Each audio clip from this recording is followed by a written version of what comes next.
ယနေ့ခေတ်သုံးနေတဲ့ဆေးဝါးတွေဘယ်ကနေစဖြစ်ပေါ်လာခဲ့တာလဲဆေးဝါးတွေဆိုတာလူသားတွေရဲ့ရှေ့ကြောက်ခေတ်တွေကလေးကနီလန်းမျိုးစုံနဲ့စူးစမ်းဖန်တီးခဲ့ရတဲ့အရာဖြစ်ပါတယ်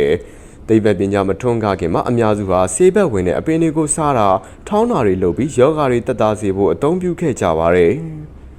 ဆေးဘက်ဝင်အပင်တွေအများကြီးကိုရောနှောပြီးအသုံးပြုတာတွေလည်းရှိခဲ့ပါတယ်ဒါပေမဲ့အဲ့ဒီလိုသုံးဆွဲတာကအကျိုးရောအပြစ်ကိုပါရစေတာကြောင့်လူသားတွေဟာပိုကောင်းတဲ့နီလန်းကိုရှာဖွေခဲ့ကြပါတယ်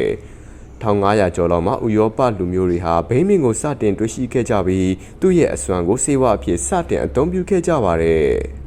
လူဒါနမ်လို့ခေါ်တဲ့ဆေးဝါးတစ်မျိုးကိုအိမ်မပြောတာနဲ့နာကျင်ကြိုက်ခဲတာတွေအတွက်အသုံးပြုခဲ့ကြပါတယ်ဒီဆေးဟာဘိန်းမုံအရက်နဲ့ဆေးဘက်ဝင်အပင်တွေကိုပေါင်းဆက်ပြီးဖန်တီးထားတာဖြစ်ပါတယ်ဒီဆေးဟာအေးမိတာကအစာကြိုက်ခဲတာတွေအထိအကုန်လုံးကိုကူးတပေးနိုင်ပေမဲ့ဘိန်းပါဝင်တာကြောင့်တစ်ခါသုံးဆွဲမိရင်ဆွဲလန်းသွားစေနိုင်ပါတယ်ဒါကြောင့်ပညာရှင်တွေဟာနီလန်းအသစ်တွေကိုထပ်ပြီးရှာဖွေခဲ့ရပါတယ်နှစ်ပေါင်း150ကျော်1804ခုနှစ်မှာတော့ Francis Strassner ဆိုတဲ့ဂျာမန်သိပ္ပံပညာရှင်ကအဆင့်မြင့်ဓာတုနဲ့ဇီဝပညာကိုအသုံးပြုပြီး morphine လို့ခေါ်တဲ့ဆေးတစ်မျိုးကိုပထမဦးဆုံးဖန်တီးလိုက်ပါတယ်ဒီဆေးကိုအခုချိန်ထိဆေးရုံဆေးခန်းတွေမှာတွင်တွင်ကြဲကြဲအသုံးပြုနေကြပါတယ်ဒါပေမဲ့ဒီဆေးကိုတီထွင်ခဲ့တဲ့ပညာရှင်ကိုယ်တိုင်ဟာဆေးကိုဆွဲလန်းသွားခဲ့ပါတယ်